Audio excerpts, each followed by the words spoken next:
Convention, by the way, if you want to join us at the convention, you can go to boycewatkins.com. That's my website. And today only, actually, the convention tickets are 30% off. That's the early bird discount. So if you'd like to come to the convention and network with other intelligent Black people, learn a lot about everything from crypto to relationships to politics to investing, starting a business, all that good stuff, feel free to go to boycewatkins.com. The link is right there. Hey, Alicia, how are you? My wife's name is Alicia, so I like that name a lot. It's a good name.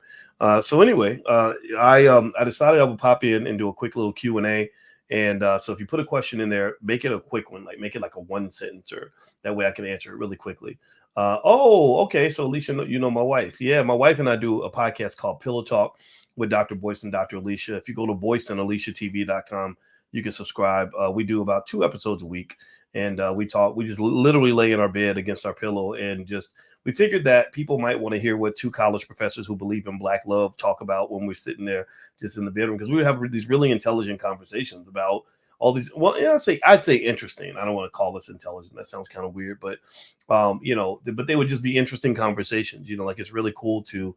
When you are a deep thinker, it's cool to be next to somebody else who's a deep thinker. My wife reads over 20 books a year, and she's a licensed therapist.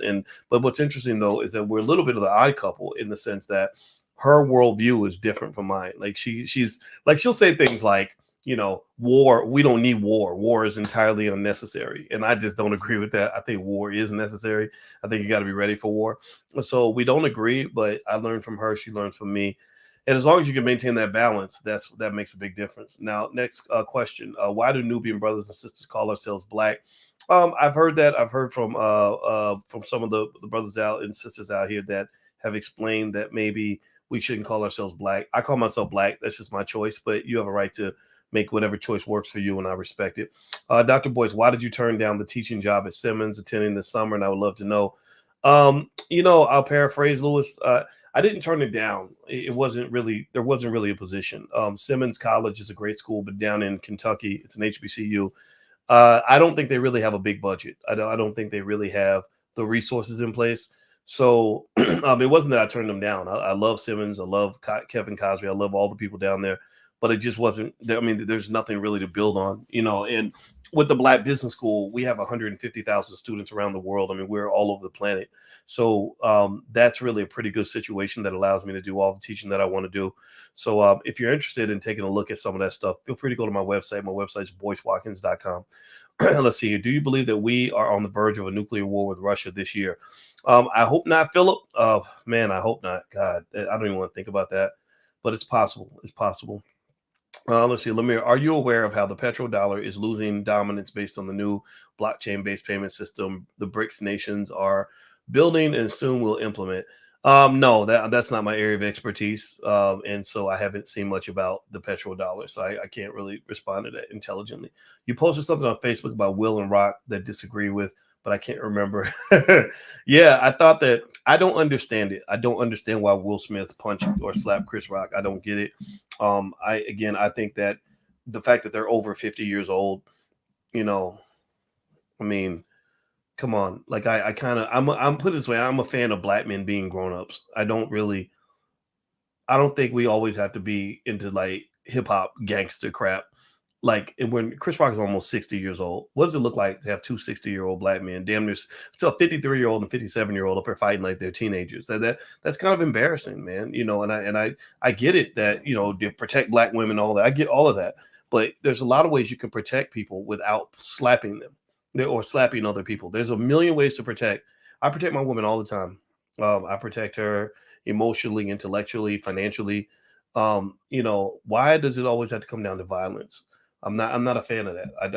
I wish Will had handled it differently, but that's life. That's his choice. Let's see here. Sharon says, okay, let's see your comment. Sharrowing. Let's see it. Fred, are you allowing food vendors for the conference? Yeah, I think that food vendors are allowed. That I can't be 100% sure about. I got to check with the event planner, but we are having vendors. If you go to, boycewatkins.com, there's a link to get a pass to the conference. Within the next week, we will have the vendors link also up there. If you want to be a vendor or a sponsor, the sponsors we will promote on our big platform, on our different channels. We actually have 1 million people a week that check out our different platforms. But if you want to just be a vendor and just vend at the event, that's also a possibility too. A lot of money gets made that way. Let's see here. They use Chris to send a message to Will and Jada. Yeah, I don't know. You know, I don't get it. I don't know what was going on with that. I didn't think the joke was that bad. And alopecia is not cancer. You know, like I'm not saying it's not bad. I'm just saying, you know, it just didn't. I think people are making a whole lot more out of it than they should have. Is Ride a good stock? You know, Heavy Chevy. I don't know. I don't know enough about that stock. There's thousands of them, but I do have a stock market investors class where literally the students send me stocks that they want me to look at, and I look at it and I come back with with my opinion in the next class. So feel free to go take a look at the class. You can do a free trial actually at Boyce BoyceWatkins.com. So feel free to go to BoyceWatkins.com. I'm retired, sir, and trying to get the best out of my pension. All right. Short questions, please. One sentence, one short sentence. A CD plan. I don't think CDs are good. I wouldn't go with CDs. I don't think CDs pay you anything. You'd be better off staking crypto or investing in low risk stocks. Let's see here. Nicole says, I hate that I missed you when you were in Chicago. Well, you know what? We're actually doing a big event in Chicago in May. So make sure you get on the email list or something like that. If you go to BoyceWatkins.com, there's a link where you can actually get some stocks that I actually recommended for 2022 that I think are going to be good investments. But when you get that, you'll also get a chance to get on our email list. And if you get on the email list, that way I can announce to you when we go to Chicago or whatever city we go to. We got on the radar, I think we have Chicago, Detroit, Dallas, New Orleans, and of course, Charlotte. The convention is in Charlotte. And if you want to get a discount on convention tickets for today only, there's a 30% early bird discount that ends tonight at midnight. Just go to BoyceWatkins.com. Let's see here. What is best to invest in, an IRA or an annuity? I'm 52 and I know it's a little late, but I now have money to invest. I don't think it's a preference. I think it's a matter. It's like saying which is better, red or green. It depends on what color you like, So I think an annuity can work if you want that consistent cash flow, but if you don't need it, then an IRA might be the best bet. They both have benefits, so I would encourage you to look up the different benefits. IRA has a lot of tax benefits, and an annuity is where you can put a bunch of money in and kind of get like these regular payments. So it kind of depends on what you need. Any advice for those of us who are starting out in this financial space and trying to build generational wealth? I have a free lecture that I created for you guys called basically the keys to black financial security, how to be financially secure, what that looks like. So if you go to blackfinancialsecurity.com, that's totally free and it's right there. So that might be a good place to start if you're into that kind of thing. Another way might be to sort of read financial information on a daily basis. Subscribe to some publications that might go a long way for you.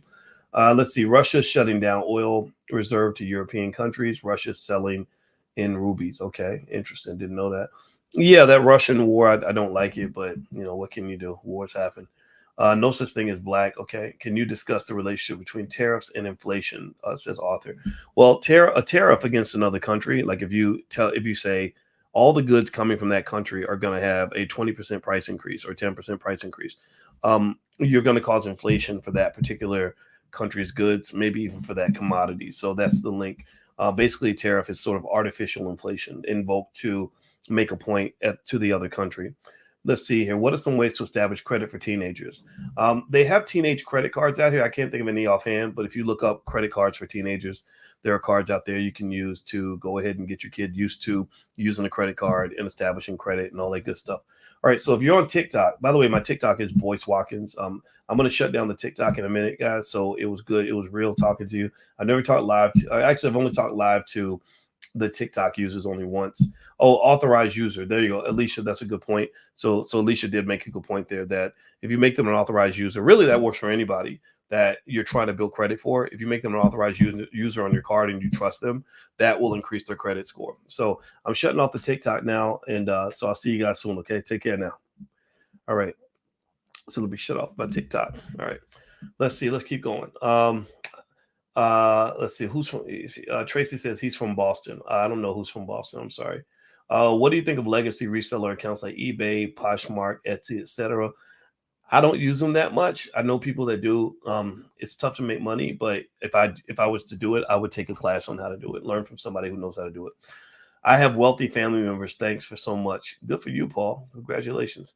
My name is Corey. Hey, Doc. It's a black-owned bread company out of Chicago called the Black Bread Company. Is it possible for you to do an interview with them sometime? No, I do not do interviews like that anymore, to be honest with you. In order to do an interview, honestly, it's like people, if they want to pay us to do an interview, I'll do it to raise money for the Black Business School. But I don't like doing interviews. Honestly, I'm not a journalist, and it's not fun for me. It takes me away from running the business. So people like to come on the platform because they can make money, because I reach so many people. But honestly, it's just such a drain, and I just am just not, and I'm just, yeah.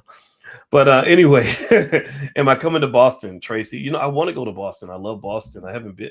I did an internship in Boston with General Electric when I was a sophomore in college, and I've never forgot that summer. And yeah, would I like to go back to Boston? I would. I don't have any plans, but I would definitely love to go back. So yeah, so there we go. So one day I'll be back in Boston. It won't be this year though. Hey, Shy from Philly, how are you? Is that a new judge? Is that new judge any good for FBA? Ask Texas, Alabama. It depends on how you look at it, right? Here's the deal. Okay. The thing about this judge, Ketanji Brown Jackson, is that I read her whole bio. She's extremely qualified. She's went to Harvard. She's smart. Her family's a solid family. And she has some connection to the deepest criminal justice issue in America, in my view, which is mass incarceration. Mass incarceration is the number one criminal justice issue. It's not black men being shot by the police. Not to say that's not important, but it's not like every other person has a relative who was shot by a cop. Most of y'all don't have a relative that was shot by a cop. But most of y'all do have a relative who got locked up, maybe on some dope charges or for drugs or something like that, or got killed in a drug-related situation, or have a relative that was hooked on drugs. So the war on drugs, to me, is the greatest social justice issue of this generation. Everything else is a distraction. It's a distraction in my view. So the fact that she's connected to that issue, that her uncle, because her uncle got life in prison with no parole. The only reason Ketanji Brown Jackson's uncle didn't get all his time is because Ketanji knew Barack Obama. Barack Obama gave him a commutation on his sentence and got him out of jail. Most people can't get that. So it's very frustrating for me because I really want to see systematic responses to systematic problems. We do book club every week. Every Wednesday night we do the Dr. Boyce book club, where we're reading Powernomics and Black Labor, White Wealth. And the biggest thing you can learn from the book club is that racism was very systematic. They systematically created laws. I read to you one by one 85 laws that were created to control black people. It was done in a very systematic fashion. There were institutions that colluded in order to form what Dr. Anderson refers to as racial monopolies to specifically control black people. They did it in a systematic, structured way. So my point is, if you're going to solve a systematic, structured problem, you must solve it with a systematic, structured solution. Screaming and hollering because some black man got shot by the cops ain't shit to me. It means nothing. It doesn't do anything in terms of really changing the parameters for all 40 million black people. I'm not saying it doesn't matter. I'm not telling you that George Floyd isn't important, but I'm telling you that when they do all this, like, well, George Floyd is just like Martin Luther King type stuff, that's all a big distraction to keep you away from the core issue. The core issue is that Joe Biden sent probably 200,000 or 300,000 people to prison, many of whom are still there. They're all sitting there rotting and waiting to die because y'all getting caught up in one shooting in one city, and they always do it just because there's an election coming up. So I don't talk. If you notice, I don't. If you follow my platform, you'll notice I don't really talk about individual police shootings. Well, who did what? Who shot? Who did this to that? And who did that? I don't get into that. I want to talk about the big picture. The big picture is that hundreds of thousands of your people are locked up right now and dying in jail because we're too busy screaming and hollering about one guy's situation. One person's situation is not more important than all of our situation. I don't care who that person is. So that's my 2 cents. I think that that's the one thing that I liked about Ketanji Brown Jackson, besides the fact that she seems decent.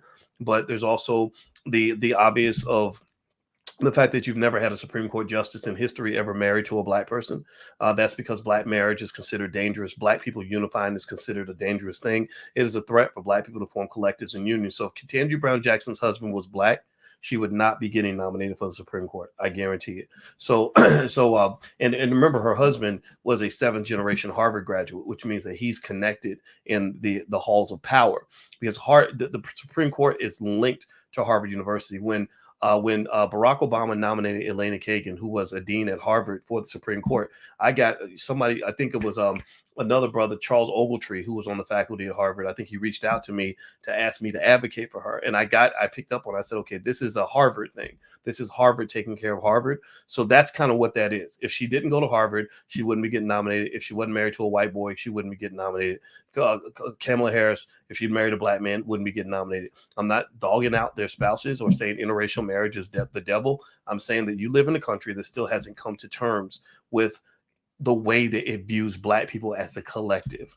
There has still to this day, in my view, has not been any high-level politician in America that has truly and meaningfully advocated for black people over any long period of time. Anybody like that, they would destroy him before he gets a chance to do anything. That's why you'll never see me running for office. All right, so if you give me one sentence questions, I can give you quick answers. That was a little bit longer of an answer. I didn't mean to go so long, but I wanted to address that. But if I don't see your question the first time, just feel free to write it back in again. And I want to remind everybody, you have a few more hours to get 30% off your convention tickets. The convention is going to be the All Black National Convention is going to be October 28th through the 30th in Charlotte, North Carolina. It's a great big family reunion. You get to learn, you get to hang out, you get to have fun. We have a ball, we have an award show. We also have lots of learning and teaching and breakout sessions and panels and speakers. And we even have speed dating. So if you're tired of dating losers, come to the convention. You'll meet great people. Keisha Ravenel was sad because her ex-fiance let her go, unfortunately, and she was really broken by that. Well, guess what? She went to the convention. She met a guy on her way to speed dating. They are engaged now, right? So coming together is probably the most valuable thing that we're offering at the convention. The convention is the 28th through the 30th, so it's a 3-day event, Friday, Saturday, Sunday. So if you're watching on Instagram, you can click the link in the bio, and you can see the convention passes right there on my website. All right, so why don't I have a streaming platform? But because this is the best I want to do. I don't feel like building a whole nother platform. It costs too much money. We spent $100,000 trying to build a social media platform, and it did not work because the engineers could not get it to do what it needed to do. So we lost $100,000 trying to do that. But believe me, we did try. I'm not trying anymore. What do you think of black police officers? Some are good, some are bad. My dad was a cop. I have friends that are cops that are good people. One outcry the people that the media will never talk to you about is that in the 2020 election, when they had all those protests and people were throwing bricks through windows and acting a fool or whatever, a lot of black cops quit. A lot of black cops were telling me that they can't get black people to stay on the force or want to join the force because they don't want to be seen as racist. They're like, this is not fair, but I don't want to be seen as a bad person when I'm trying to help my community. So a lot of black people are not applying for the job. So you're worse off now than you were before all those protests. Those protests were the biggest orchestration I've ever seen in my life. It was the biggest manipulation, biggest mindfuck I've ever seen ever, because literally it all went away right after the election. They did that because they know black people are easily triggered. They know that we're so emotional, and they just threw it all out there to get you all to make sure you voted. Now, as soon as you voted, all of it kind of toned down. They're like, okay, the election's over. Let's get back to business now. So, I feel sorry for you if you fell for that. But just believe me, the crime waves that are happening now, all this other stuff that's going on in different cities. LA's having a major crime wave. San Francisco's having a crime wave. My hometown of Louisville's having more murders than they've ever had because the cops quit. A lot of good cops that were like, damn, I'm just trying to do my job. They're like, they're like, man, I'm not doing this, And some people are like, well, you should have been a cop and you ain't ready to do your job. Well, guess what? Now, some of those positions, my father told me in the 80s, they would get 1,000 applicants, qualified people that went to college and everything to want to be on the police force, the best of the best. He said now they can't get nothing but racist rednecks who can't get a job anywhere else. They have to hire crazy people now because nobody wants the job anymore. So I'm just encouraging those who have balanced, rational thinking to just really understand what you're doing. You can't be too extremist because it's not going to work out in your favor. But that's my 2 cents. That's what I believe. What would you recommend to a student? Would you recommend a student pursue a PhD in finance in 2022? Yeah, just be ready. Make sure you study lots of math. It's lots and lots and lots and lots and lots and lots and lots and lots of math. And just be ready to go through a lot of hell. And make sure you go to a good school, because if you get a PhD from a school that isn't very good, it's pretty worthless because it's not going to get you a university job. Universities will only hire people typically from people from better universities. So if you want a job at the University of Tennessee, then that means you got to go to like a Big Ten school, like Michigan. If you want to get a job in Michigan, that means you got to go to an Ivy League, like Harvard or Yale. But if you go to like, Middle Tennessee State University and get a PhD, most universities won't hire you. And that's just the honest God truth. All right, so let me see here. Next, Lamb investments. I'm invested in crypto. What would you recommend for me as a newbie? Asked Tracy. I would go and check out maybe something like eToro or something where you could just follow what the experts are doing. Also, I think quality matters. So I am a big believer in like crypto and, Bitcoin and Ethereum. I stay at the top when it comes to stocks and crypto. How much would you add to your stocks per day? It depends, Alton, on how fast you want to grow your money. I know people that invest 70% of their income. I do. I mean, I invest most of my money. I don't spend a lot of my money. Most of my money I'm putting into my business, putting into my real estate, putting into stocks. I don't need any more clothes. I don't need like a nicer car. My wife and I drive nice cars. What am I going? I mean, I'm not going to blow it on stupid stuff. Maybe experiences, like I like to travel and stuff, but that's pretty much it. How does not voting advance long-term Black prospects? Well, what it does, I'm not telling you not to vote. I never tell anybody not to vote, but I am going to say, my opinion is that if I'm voting, I need to know what I'm voting for. And if I'm getting nothing for my vote, I'm not going to do it. And voting consistently has done almost nothing for Black people. You do it because they tell you to do it, because you're sort of you're trained to do what you're told. But if you can't give me a logical reason why I'm doing this thing, I'm not going to do it. And a lot of people think that not voting is bad. If you don't vote, you don't count. They don't know anything about political science. People like this know nothing about political. If you study political science theory, you will find that abstaining is a viable political strategy. In fact, the Democrats do it. The Democrats in Texas, when they got mad because the Republicans were passing these laws that they didn't like, I don't know if it was abortion or something else, they didn't vote. They didn't vote. So if not voting is bad, then why would your own politicians not vote? Well, they abstained because they knew that abstaining was making their point. So I'm not telling you not to vote. I'm just saying, you show me where Black people are benefiting from voting. Show me the benefits. If you can't, then that means you're just doing what people told you to do. I don't speak slave. I'm sorry. I don't speak slave. Let's see. Do you travel and do speaking engagement? Yes, I do, Kelly. You can email manager@boycewatkins.com. That's manager@boycewatkins.com if you'd like me to speak somewhere. Should people skip school and go straight to entrepreneurship? Adrian, I think it depends on who you ask and who you are. I've seen people do it and it's worked for them. It's not for the faint of heart. No matter which path you pick, there's going to be a pro and a set of pros and a set of cons. I say pick the path that works for you. Going to college, there's nothing wrong with going to college. College is fun. My son's in college right now, having a blast. But if he wasn't interested in school, then I would say, okay, well, you got to get education. You got to get knowledge from somewhere. So where are you going to get it? So remember, online, you can learn a lot of great stuff online. I taught on college campuses for many years, and it's great. College is mostly valuable to me, not just for what you learn, because you can learn a lot of stuff in a lot of places. It's like the experience. It's living with, in the building with your best friends and getting to meet girls and, have fun. Like college, you play basketball, just all this stuff you get to do, So I think that if you're in a rush to start your life, I would say go to college just because it gives you a chance to just be a kid for a little while. You ain't got to run out and you got your whole life to be a grown up. But the problem is when you go too deep in debt. When you go too deep in debt, then what happens is that debt. I know 50-year-old college graduates, 60-year-old college graduates who still can't pay the loans back. That's not good. That's not a win for you in the wealth category. Let's see. Glenn says, Dr. Boyce, you're the GOAT. I appreciate you, King. Well, I appreciate you too, brother. Thank you so much for your kind words. Tim Wright, you're the best, Doc. I look forward to meeting you at the conference. I look forward to meeting you too. And by the way, if you want to learn about the convention, just go to boycewatkins.com, click the link for the All Black National Convention. The information is all right there. And today's the last day at midnight tonight. Up until midnight, you can get 30% off. That's our early bird. So feel free to take a look at that.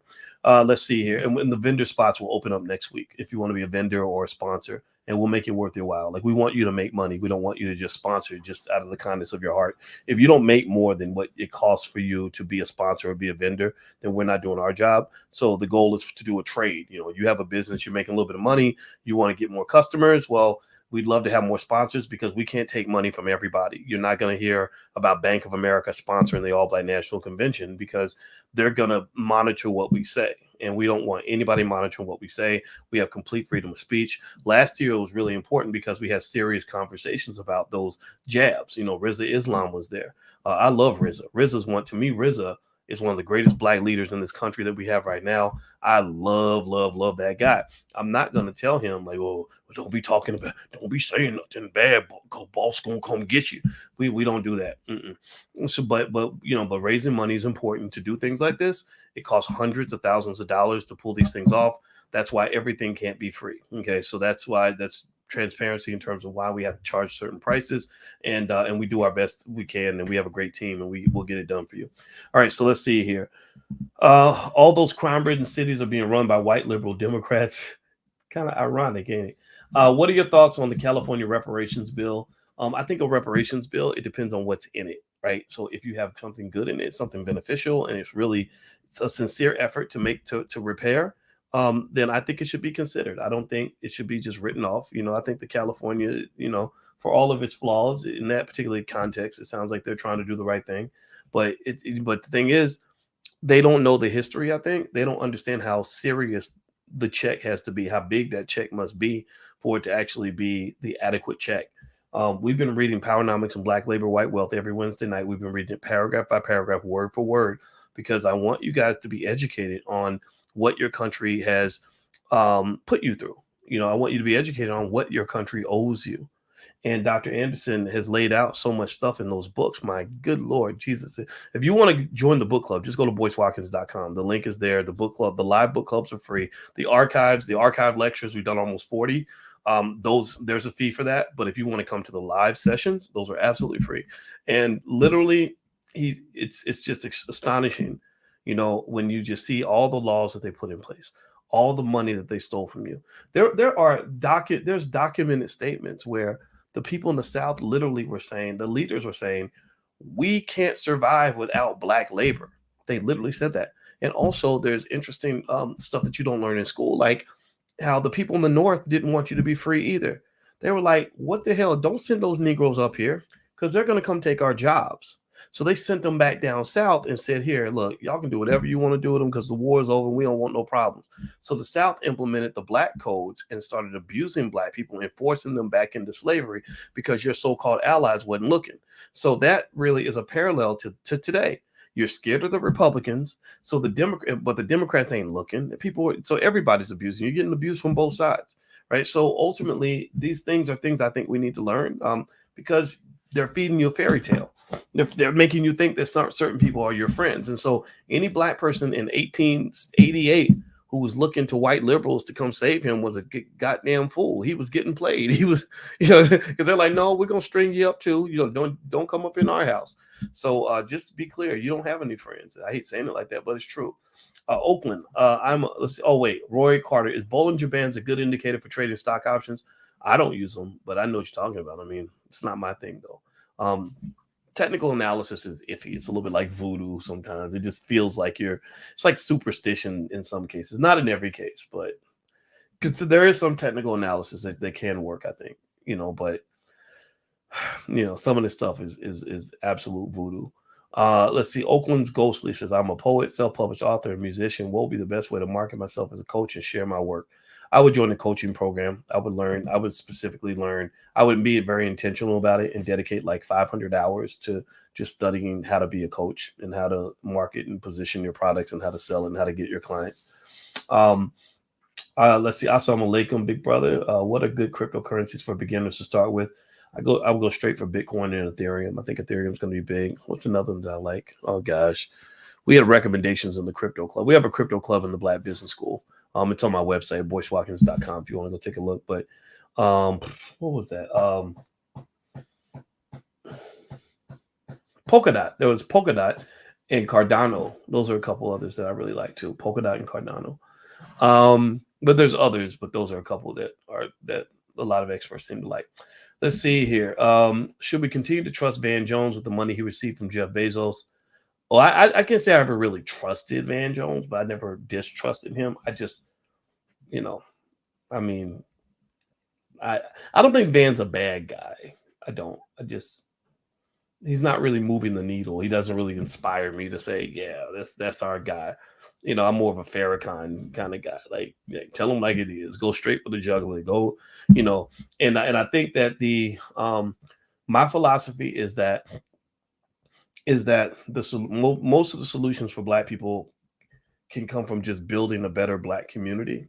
I believe in that a lot more than I believe in building a better white community or getting white people to be nicer or changing how white people think. I don't know how to do that. I don't know when that's going to occur. I feel like that's out of my hands, right? So it's like it's a mindset, it's like, when I was a little kid and I used to get real frustrated because I would need a ride. You need a ride and your mama won't give you a ride and you want to go to your friend's house. And I hated that. It was very irritating for me because I would ask for a ride and she would say, "Yeah, I'll take you," and then she wouldn't do it or whatever. And so I got a moped, and when I got a moped, it would take me longer to get there, right? And it was, I had to get the gas, I had to ride in the snow or whatever, but at least I knew I was going to arrive.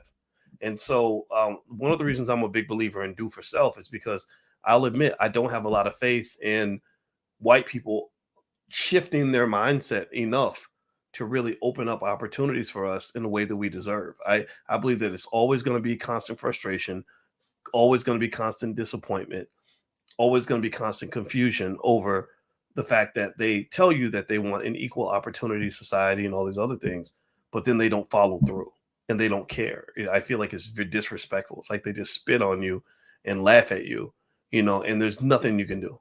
But if you have a strong community, there's a lot you can do. If you raise good quality kids, like what's my how do I combat racism? Well, I picked a good, smart wife who is skilled at what she does.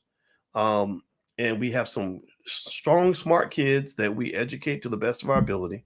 We build our wealth, we save our money, protect our assets. We educate ourselves so that we're smart and well trained on what's happening in the world. We try to own property and own assets so that we can protect our interests. And white people don't mess with us. We have white neighbors. They're not gonna mess with us. They're probably intimidated by us. I mean, because we're smarter than they are, and we probably have more resources than they do, and our kids are smarter than their kids. And so I don't think this doom and gloom idea that somehow because you're Black, you're always just an inch away from being murdered for no reason. I don't That's just not the reality I've seen. I know people like that, but usually it's because they are following a different blueprint from the one I was raised on. I was raised on a blueprint where my father didn't take shit from nobody. My parents, taught us to be responsible for our outcomes and to do your best and don't go out here doing stupid shit and you're going to be okay. But that might mean things like my father, both of my fathers were hooked on drugs at one point.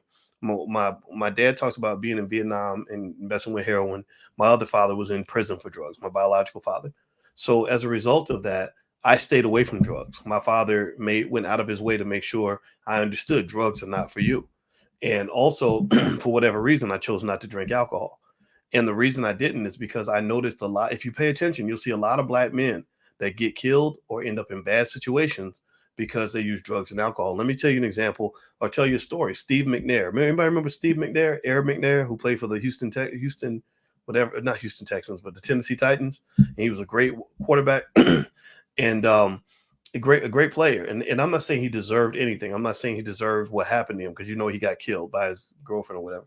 But I remember I met Steve maybe a few weeks before he died, and we took a picture together. I got to go find that picture and I'll put it up on so you can see what I'm talking about. And I remember noticing his eyes were like bloodshot red.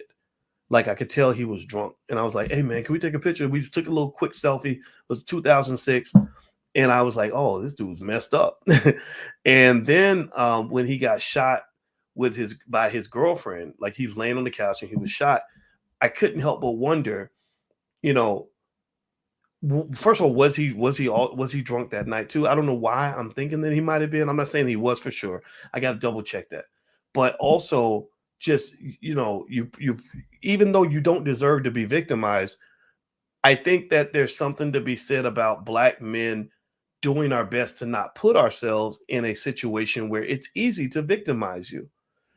So it's kind of like when Cardi B used to talk about how she would drug men and rob them and then get them raped by a tranny. And I agree, you don't deserve that. Nobody deserves that. Even if you're sleeping with hookers, you don't deserve that. But you also have to say, okay, should I really even put myself in that situation anyway? And that kind of conversation is not allowed in some spaces. Some people just want you to only be a victim and to do as much dumb shit as you possibly can. Like literally eat the wrong food, make the wrong choices, be high and drunk all the time. And then when something happens to you, you have no self-defense. All you have is the moral high ground. Well, I'm a victim, right? And that comes with a certain type of empowerment, like, oh, I'm the victim, everyone's going to feel sorry for me. But I think as a man, or as an intelligent man or intelligent woman, you got to go beyond using victimhood. Victimhood is not a shield. Victimhood does not protect you from the things that are out there to harm you. And so the benefit you got from your great grandma, who grew up in the Great Depression, when nobody felt sorry for your black ass, the benefit your grandma brought to the table, she taught you, baby, don't be out here doing nothing stupid, you know. And we live in a world where people will just do terrible things, like literally ruin their own lives. You be out here high and drunk and eating fried chicken all the time, just doing whatever. And then when something bad happens, like you dead from a heart attack from too much fried chicken, too much Popeyes, or you broke because you were throwing your money up at the club, or something bad happens to you, with a cop or whatever, because you're so drunk you don't even know where you're at, right? And then people will say, oh, you're a victim, and it's their fault, and I get all that, but they're not completing the conversation. My goal is to teach you how to not always be a victim. Do you understand what I'm saying? It sounds harsh. I have to say it gently because it hurts people's feelings.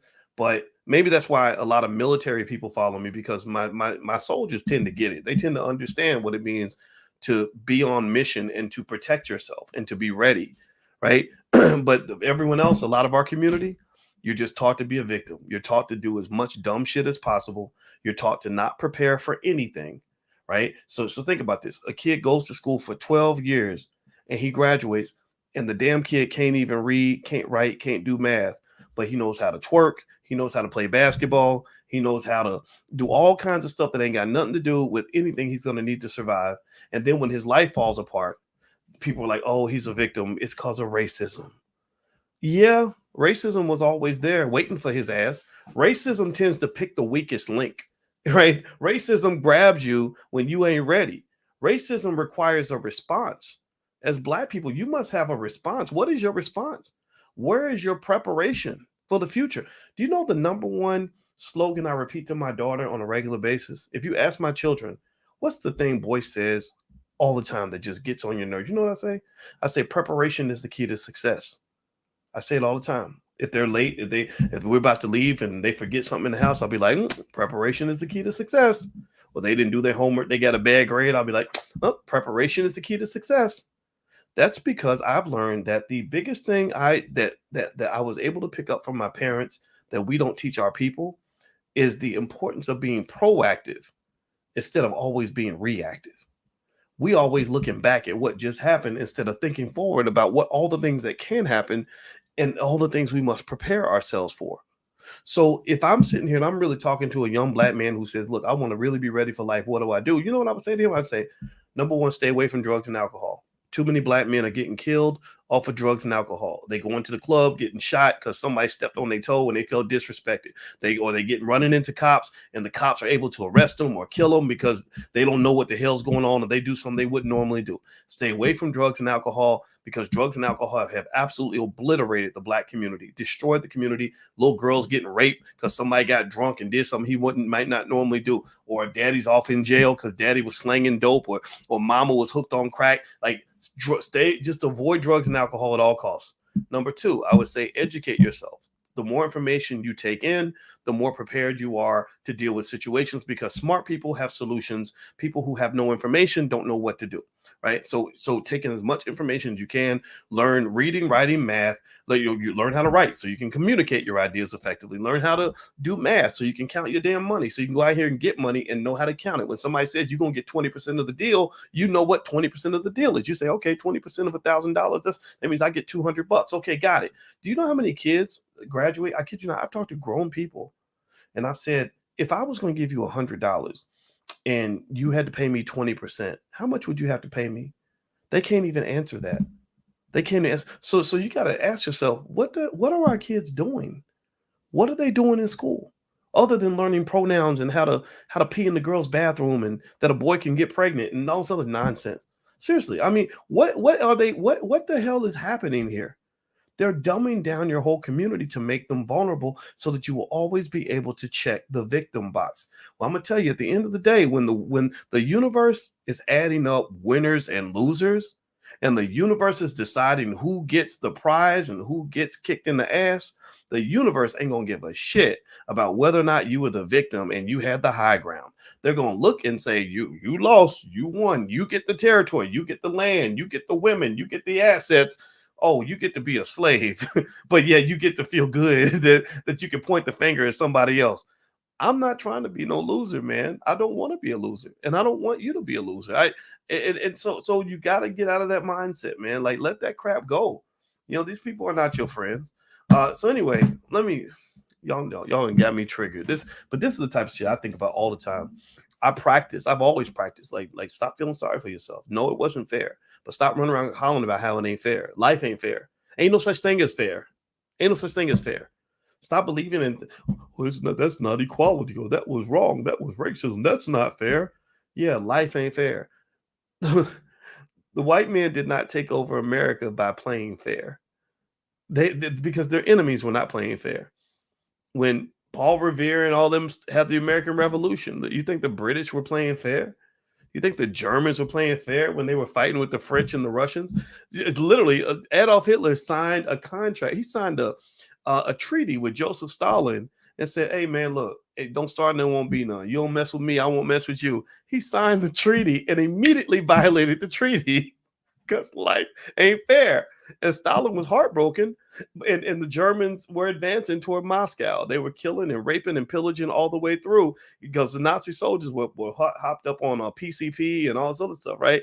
Well, Stalin, after he finished feeling sorry for himself, he pulled together his army. He understood. He learned life ain't fair. He pulled together his army of 1 million Russian soldiers and kicked the Germans in their ass and chased them all the way back to Berlin.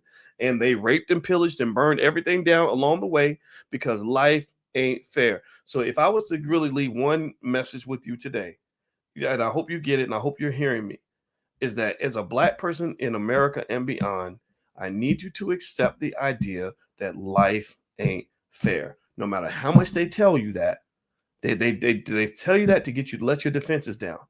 Life is not fair. It ain't gonna be fair. It ain't never gonna be fair for you. So thank you. Fuck fair. Get even. Be ready to fight. Be ready to stand up for what is yours. That's what you must do if you ever want to win in America. You will never win because somebody handed you the trophy. That's a damn fairy tale. That's it, guys. I'm done talking. I hope you guys have a good day. It was great speaking with you. I'm gonna come back in a little bit, maybe tomorrow or something like that. But right now I need to go take a nap.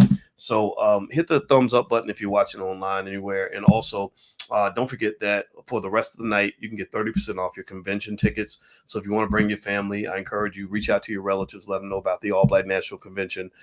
You can go to boycewatkins.com and the convention tickets are right there. Or if you're watching on Instagram, the link is in the bio.